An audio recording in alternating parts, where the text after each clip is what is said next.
Half encounter, जिसे UP police के द्वारा ऑपरेशन लंगड़ा भी कहा जाता है। इस कार्रवाई में पुलिस अपराधियों को पैर में गोली मारती है ताकि उन्हें जिंदा पकड़ा जा सके। गोली लगने के बाद आरोपी जमीन पर गिरता है और फिर उसे गिरफ्तार कर लिया जाता है। आंकड़ों की बात करें तो यूपी पुलिस के अनुसार उत्तर प्रदेश में 2017 से अब तक कुल 14,973 मुठभेड़ों में 238 अपराधी मारे गए, जबकि 9,467 को पैर में गोली लगी। इसके अलावा 30,694 अपराधियों को गिरफ्तार किया गया। ऐसी ही एक कहानी है मथुरा के हेमंत की। हेमंत, जो कि डीजे बनाने का काम करते हैं, उन्हें 1 मार्च 2025 को पुलिस ने शहर के औरंगाबाद बाजार स्थित एक दुकान से उठाया। इसके बाद 3 और 4 मार्च की दरमियानी रात पुलिस एक मुठभेड़ दिखाकर हेमंत और एक अन्य युवक का हाफ एनकाउंटर कर देती है। लेकिन हेमंत को उठाने की पूरी घटना दुकान में लगे सीसीटीवी कैमरे में रिकॉर्ड हो जाती है, जिससे पुलिस की इस मुठभेड़ की कहानी पर गंभीर सवाल खड़े होते हैं। सबसे पहले सीसीटीवी फुटेज यहाँ की है। जो मैं यहाँ अकेला बैठा हुआ था, वो 2 लोग आए थे मिलने के लिए। यहाँ से फिर गली में मेरे साथ गए मेरे घर तक। मुझे यहाँ तक लेके आया। यहाँ दोनों लोगों ने मेरे खड़ा कर लिया ऐसे करके, ऐसे मुझे यूँ करके खड़ा कर लिया इस जगह पे। यूँ जब उन्होंने खड़ा किया, इतनी देर में गोली चलने की आवाज़ आई। मेरे पैर में गोली लगी। एक मेरे जो और था साथ में, उसके भी पैर में गोली लगी। दोनों हम यहीं पे घायल हो गए। फिर मेरी आंखों पर पट्टी हटाई तो मैंने देखा कि बहुत सारे 20-25 पुलिस वाले खड़े हुए हैं। फिर वो हमसे बोले कि तुम्हें ऐसे बोलना है कि तुम्हारे बाप का नाम और तुम्हारा नाम, और मैं यहाँ का रहने वाला हूँ और मैं यहाँ फैक्ट्री चला रहा हूँ। हमसे फर्जी ये हमारे सबूत लिए, हमसे ज़बरदस्ती किलवाया उन्होंने। नहीं तो साले दूसरे पैर में गोली और मार देंगे तेरे में, तूने ये नहीं बोला था। फिर मैंने ये बोला। फिर उन्होंने 8-10 फायर धरती में मारे। धरती में मारने के बाद उन्होंने अपने जो खाली कारतूस होते हैं वो कलेक्ट किए कि हमने इन पर फायर किए थे। हमारी इनसे मुठभेड़ हुई है और हमारे फिंगरप्रिंट उन तमंचों पे लेके इन्होंने फिर हमें अपनी जीप में बैठा के जिला अस्पताल के लिए छाता भेज दिया। सोशल मीडिया एक्स की ये तस्वीरें उस हकीकत की झलक से कोसों दूर हैं, जिसे उत्तर प्रदेश की पुलिस मुठभेड़ बता रही है। इसकी पड़ताल के लिए जब हम मथुरा पहुंचे तो पता चला कि एक तयशुदा स्क्रिप्ट के बाद उनके पैर में गोली मार दी गई। यहाँ परिवार के सबसे बड़े बेटे हेमंत को पुलिस ने 1 जनवरी 2025 को शहर स्थित औरंगाबाद की एक दुकान से सवेरे करीब 12:30 बजे के आसपास उठा लिया। जब हेमंत घर नहीं पहुंचे तो उनके परिजनों ने 1 दिन का इंतजार करने के बाद 2 मार्च को थाना सदर बाजार में रिपोर्ट दर्ज कराई। खैर, तीसरा दिन भी परिवार बेटे की खोजबीन में निकाल देता है। अगले दिन यानी 4 मार्च को सवेरे करीब 10:30 बजे पुलिस द्वारा फोन करके बताया जाता है कि तुम्हारा बेटा जिला अस्पताल मथुरा में भर्ती है और उसको गोली लगी है। 3 दिन तक तो हमें कैसी पता ना पड़ी। 4 तारीख को सुबह 10 बजे फोन आयो एक पुलिस वाले को जिला अस्पताल से कि तुम्हारे छोरा में गोली लग गई है और तुम यहाँ आ जाओ सदर, यहाँ थोड़ी जिला अस्पताल। तो हम गए। तो जब हमारे छोरा ने बताया कि मम्मी ऐसे ऐसे भयो मेरे संग, मैंने जी तो बेटा बहुत गलत भयो, ऐसा करवाया कौन है कि मुझे ना पता मम्मी। तो फिर हम खूब घूमे या कि FIR वही जो सब हमने पूछताछ करी। तो अब तक हम भाग दौड़ कर रहे हैं, अभी तक यार में कुछ भी ना भयो। ऑनलाइन सब जगह अपने छोरा के खिलाफ, मतलब पुलिस वाहिनी के खिलाफ दई के जांच होनी चाहिए बढ़िया तरह। ना कोई जांच वही और ना कछू निखार बह के आया छोरा को माए को। अच्छा, ये बताइए कि आपने जब तहरीर दी थी तो पुलिस वाले आपसे क्या बता रहे थे? तब उस समय कोई बात तो पुलिस वाले ने जो वीडियो देखी कहीं कैमरा में तो पूछ रहे इन्हें तुम जानते? मैंने कि भैया हम ना जाने, इन्हें के पता नहीं तुम्हारा लड़का कहाँ चले। मैं भैया ना तो देखो मेरा छोरा गुंडा, ना चोट्टा, ना छिनट्टा, और ना मेरा छोरा का कोई 2 नंबर को काम करे। अगर मुझे ऐसी पता होती मेरा छोरा बदमाशगिरी को तो मैं क्यों डोलती दुनिया में भगी। मैं 4 महीना तो ऐसी घूम रही पागलन की तरह और आज तक मुझे न्याय ना मिलो। मुझे मेरे औरंगाबाद बाजार से उठाया गया है 1 तारीख को और 3 दिन मुझे अपनी SOG ऑफिस पर ले जाके रखा गया है। 3 दिन बाद मेरा एनकाउंटर किया है, जो कि बिल्कुल गलत है। 3 तारीख की रात को लगी है मेरे को, करीबन 11:30-12 बजे के बीच में गोली लगी है। सुबह 4 की स्टार्ट हो गई थी, 3 की रात हो गई थी। अच्छा, मतलब 12 बजे के आसपास? 12 बजे के आसपास लगी है। 3 तारीख को क्या हुआ फिर? वहां से कहाँ लेके गए आपको जहाँ रखा हुआ था? 3 तारीख को रात को ये मुझे 10 बजे मावन ले जाने की कह रहे थे कि तुम्हें मावन थाने में ले जाएंगे, बंद कर देंगे वहाँ पे, वहाँ से तुम अपनी जमानत करा लेना। मैं ठीक है सर 3 तारीख को मैं अपना ऐसा कर लूँगा। फिर ये मुझे कोस छाता ले गए जंगल में, गाड़ी में बैठाए रखा मैं इन लोगों ने। फिर लास्ट में गाड़ी में से उतार के मेरा एनकाउंटर कर दिया। बीच अड्डी में मारी है सर, जहाँ के पुलिस कभी मुठभेड़ करती है तो मैं और उसे भी सुना है कि हमेशा मांस में गोली मारती है या पीछे से गोली मारती है भगते हुए में भी, तो ऐसे गोली थोड़ी पड़ेगी, तिरछी पड़ जाए। भगते हुए गोली पड़ती है, गोली यहाँ से मारी पार हो गई। हाँ, आगे से मारी है जब तिरछी पर के पार हुई है, आगे से कभी। अच्छा, ये भी देखिए, ये गोली पीछे से यहाँ है जो पार हो गई है गोली, बिल्कुल जी। पैर में रॉड पड़ी हुई है यहाँ से यहाँ तक पूरी। इनका एक्सरे भी है हमारे पास। एक्सरे में इनकी पूरी जो ये हड्डियां हैं टूटी हुई हैं, टूट गई है पूरी। ये दोनों बोन टूटी हुई है ना आपकी। ये एक्सरे है मेरे पास हेमंत का। जब मैं आगरा में एडमिट हुआ था, आगरा में एडमिट कराया गया, तो वहाँ पे भी मेरे पास एसओजी के बहुत सारे लोग आए, मेरे से लालच दिया मेरे को कि हम तेरा ट्रीटमेंट कराएंगे, हम तुझे ठीक कराएंगे, और फालतू मीडिया वालों के पास या अधिकारियों के पास या मंत्रियों के पास जाने की कोई ज़रूरत नहीं है, हम आपको ठीक कराएंगे, कोई दिक्कत नहीं है, आप जो हो गया वो हो गया, गलती से हो गया। अब सर मैंने तो फिर अपने घर वालों को भी समझाया, मैंने कि हो गया सो हो गया, मैंने कोई बात नहीं है, आप कानूनी कार्रवाई कीजिए, मेरी जमानत कराइए, बाहर निकालिए। हेमंत अब हमें उस स्पॉट पर लेकर जा रहे हैं जहां उनके पैर में गोली मार दी गई थी। गली में से निकालो, इसी में से, इधर से। हाँ जी, यही रोड है।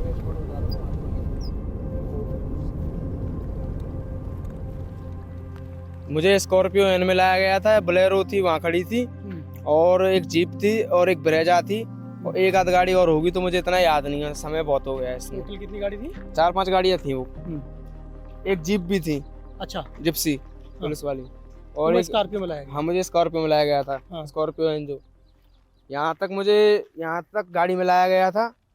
यहाँ से फिर पैदल ले गए मुझे, फिर पट्टी बांधी, जैसे गाड़ी में उतारे पैदल पकड़ के ले गए मुझे। वो वहाँ कोने पे जाके मुझे गोली मारी थी, बिल्कुल वहाँ एंड में, वहाँ अभी देख के आते हैं। मतलब गाड़ी से उतारते ही? हाँ, गाड़ी से उतारने के बाद पैदल ले गए थे वहाँ तक, आंखों पर पट्टी बांध के मेरे। हाँ।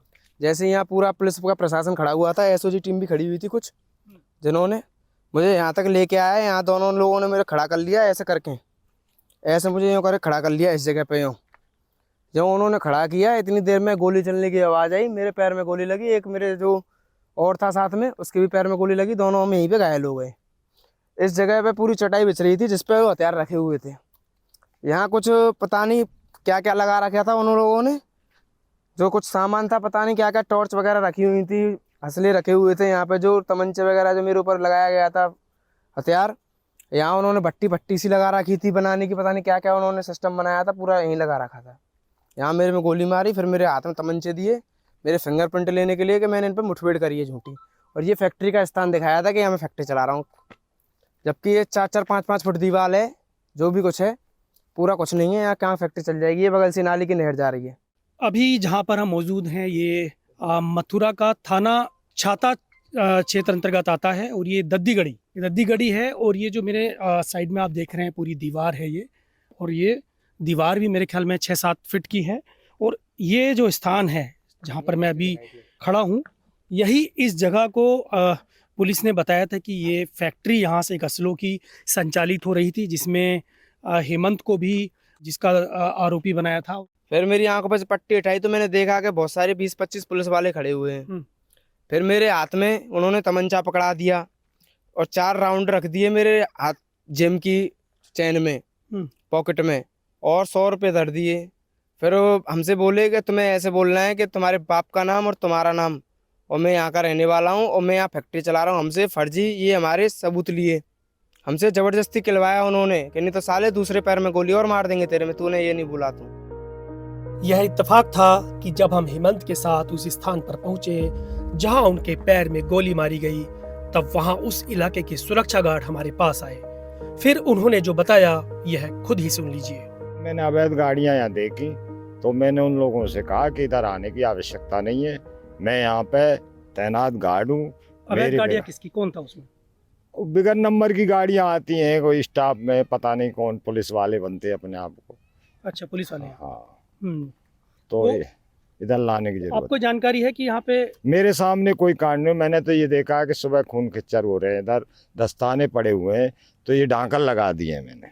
अच्छा, ये कांटे आपने लगाए? मैंने लगाए, मैं इधर कोई भी गाड़ी नहीं जाएगी। अच्छा, वहाँ खून पड़ा हुआ था, आपने देखा? हाँ, उधर खून पड़ा, दस्ताने पड़े हुए थे, क्योले कुछ थोड़ा सा कोला वाला में नहीं, ये तो कोई मामला गड़बड़ है। हाँ। अब रात को कै बजे हुआ ये नहीं कह सकता मैं। हेमंत हमें उस स्थान पर भी लेकर गए जहां से उन्हें पुलिस 1 मार्च 2025 की सवेरे अपने साथ उठा कर ले गई थी। सबसे पहली सीसीटीवी फुटेज यहाँ की है। सबसे पहली फुटेज? सबसे पहली फुटेज जो मैं यहाँ अकेला बैठा हुआ था, वो दो लोग आए थे। कहाँ बैठे थे? मैं यहीं चेयर पे बैठा था। हाँ। और दो लोग आए थे बस मिलने के लिए, यहीं से यहाँ से फिर गली में मेरे साथ गए मेरे घर तक, जहाँ मैं रह रहा था। और उसकी सारी सीसीटीवी फुटेज इस कैमरे में। अच्छा, वो कैमरा लग रहा है जो आगे, इस कैमरे में। सीसीटीवी कैमरे में हाँ। जो आपके पास क्लिप है वो यहाँ की है? हाँ, वो एक क्लिप यहाँ की है, एक क्लिप अंदर की है। मुझे यहीं से उठा के ले गए थे 5 लोग, यहाँ से इस कैमरे के पास। आप यहाँ से वहाँ रहते थे? जी, मैं लास्ट में रहता था। यहाँ से मुझे उठा के ले गए एक अपाचे बाइक पे, जो विपिन करके एसओजी में एक सिपाही है, वो चला रहा था। मुझे बीच में बैठाया और दीपक और विपिन भाटी हाँ। ये पीछे बैठा, और 2 लोग और थे, वो दूसरी बाइक पे बैठ गए। इनके खिलाफ 4 मार्च 2025 को तब के थाना छाता प्रभारी विनोद बाबू मिश्रा द्वारा एफआईआर दर्ज करवाई गई, जिसमें रोहित चौधरी, हेमंत शर्मा और हाकिम सिंह को आरोपी बनाया गया। एफआईआर के मुताबिक आरोपियों के पास से पुलिस मुठभेड़ के दौरान भारी मात्रा में अवैध असला व कारतूस बरामद हुए। बाकायदा इस घटना की पूरी जानकारी मथुरा पुलिस के अधिकारियों ने प्रेस कॉन्फ्रेंस करके दी।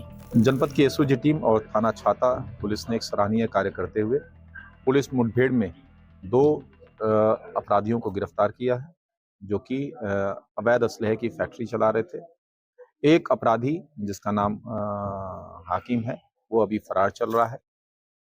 इनके कब्जे से 7 बने हुए असलहे, जिसमें 315 बोर का तमंचा, 12 बोर के तमंचे, 32 बोर रिवॉल्वर और एक राइफल बरामद की गई है, तथा कारतूस तथा अन्य सहवर्ती उपकरण जो अवैध असलहे को बनाने में काम आते हैं, वो पूरे उपकरण, पूरी फैक्ट्री इनसे बरामद की गई। एसओजी व थाना छाता की पुलिस को काफी दिन से सूचना मिल रही थी कि संस्कृति यूनिवर्सिटी के सामने दद्दीगढ़ी के जंगलों में अवैध शस्त्र का निर्माण किया जा रहा है। इस सूचना पर आज पुलिस टीम के द्वारा वहां पर घेराबंदी करके चेकिंग आरंभ करी गई। तो वहां पर जो बदमाश इस अवैध शस्त्र फैक्ट्री को चला रहे थे, उनके द्वारा पुलिस टीम पर फायर किया गया। पुलिस टीम के द्वारा भी आत्मरक्षा जवाबी फायरिंग करी गई, जिसमें कि गोली 2 बदमाशों के पैरों में लगी है, जिनके नाम रोहित चौधरी, जो कि थाना महावन क्षेत्र के नगला लोका का रहने वाला है, तथा इसका एक अन्य साथी हेमंत शर्मा, जो कि औरंगाबाद थाना सदर बाजार का रहने वाला है। ये इनके पैर में गोली लगी तथा ये मौके से पकड़े गए। पूछताछ पे इनके द्वारा अपने एक अन्य साथी हाकिम, जो कि नगला लोका का रहने वाला है, उसका भी बारे में बताया गया, परंतु वो मौके से फरार हो गया। इनके पास से भारी मात्रा में अवैध असलहे बरामद किए गए हैं। उत्तर प्रदेश में लगातार हो रहे हाफ एनकाउंटर को लेकर हमने उत्तर प्रदेश के पूर्व डीजीपी और आईपीएस अधिकारी रहे विभूति नारायण रॉय से भी बात की। अब ये नया ट्रेंड हुआ है कि किसी भी अपराधी को पकड़ो और ले जाकर उसके पैर में गोली मार दो, जिसे हाफ एनकाउंटर कहने लगे हैं। ये बड़ी दुर्भाग्यपूर्ण चीज़ है, लेकिन मैं अखबारों में पढ़ता रहता हूँ, हर दूसरे दिन कहीं ना कहीं इस तरह खबर आती है, और वो खबरें पढ़ करके एक पुराने अपने अनुभव के हिसाब से, जो मेरा प्रोफेशनल एक्सपीरियंस है, मैं कह सकता हूँ कि सब फर्जी होता है। और दुर्भाग्य तो यही है कि इसमें ज़्यादातर फर्जी है। मुझे तो बल्कि ये कहने में कई बार संकोच होगा कि इसमें कोई असली भी है।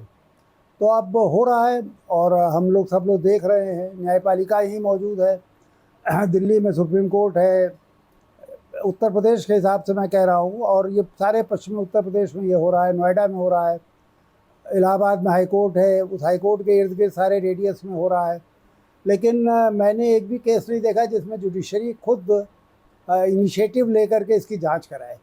मैं तो उस दिन का इंतज़ार कर रहा हूँ कि जब कोई नॉन गवर्नमेंट ऑर्गेनाइजेशन, कोई सिविल राइट से जुड़ा संगठन ये सारे आंकड़े इकट्ठे करे और किसी बड़ी अदालत में जा कर के ये सिफारिश का ये अनुरोध करे कि इन सब की जांच होनी चाहिए, जांच किसी तीसरी एजेंसी से। जाहिर है पुलिस के खिलाफ पुलिस कोई जांच करने के लिए कहेंगे आप तो कोई नतीजा नहीं निकलेगा, तो किसी तीसरी एजेंसी, भले वो सेमी पुलिस ही हो, सीबीआई ही हो, सीबीआई से करा दें, नहीं तो फिर एक जुडिशियल कमीशन बैठे तो ये पता चल जाएगा। लेकिन दुर्भाग्य ये है कि देखिए ये सरकारें ये सब कराती और जो वरिष्ठ पुलिस अधिकारी होते हैं वो इसे कराते हैं। ये तो करता है एक सब इंस्पेक्टर है, इंस्पेक्टर है, सज़ा भी उसी को मिल जाएगी, लेकिन उसके पीछे जो बड़े अधिकारी हैं उनको सज़ा मिलनी चाहिए। वो ये कह के नहीं निकल सकते साहब हमें तो पता ही नहीं। इस मामले में हमने मथुरा पुलिस से भी संपर्क किया। जिले के एसएसपी, एडिशनल एसपी, छाता के सीओ और डीआईजी आगरा, जो घटना के समय मथुरा के एसएसपी भी थे, सहित अन्य पुलिस अधिकारियों को इस संबंध में ईमेल और फोन किए। हालांकि अब तक उनकी ओर से कोई जवाब नहीं मिला है। यह स्टोरी हमारे एनएल सेना प्रोजेक्ट पुलिस ब्रुटलिटी का हिस्सा है, जिसे न्यूज लॉन्ड्री और टीएनएम मिलकर अंजाम दे रहे हैं। इससे पहले भी कई स्टोरियां पब्लिश हो चुकी हैं, जिन्हें आप न्यूज लॉन्ड्री की वेबसाइट पर पढ़ सकते हैं। इसके अलावा आप जानते हैं कि इस तरह के काम में काफ़ी जोखिम होता है और इस तरह का काम हम सिर्फ अपने सब्सक्राइबर और आपकी सपोर्ट की बदौलत ही कर सकते हैं। आप जानते हैं कि न्यूज़ लॉन्ड्री किसी से भी कोई पैसा नहीं लेता है, ना ही कॉरपोरेट से, ना ही सरकार से। इस तरह के काम को हम जारी रखें, इसलिए हमें सब्सक्राइब करें, हमारी स्वतंत्र पत्रकारिता को मजबूती दें। पत्रकारिता का नासूर बन चुके विज्ञापन के मॉडल को खारिज करके खबरों की इस दुनिया को बदलिए, ताकि पत्रकारिता आपके लिए जवाबदेह बने। newslaundry.com/subscription पर क्लिक कीजिए और अपने मन मुताबिक पेमेंट का विकल्प चुनिए, क्योंकि हमारे सब्सक्राइबर्स का नारा है, मेरे खर्च पर आजाद हैं खबरें।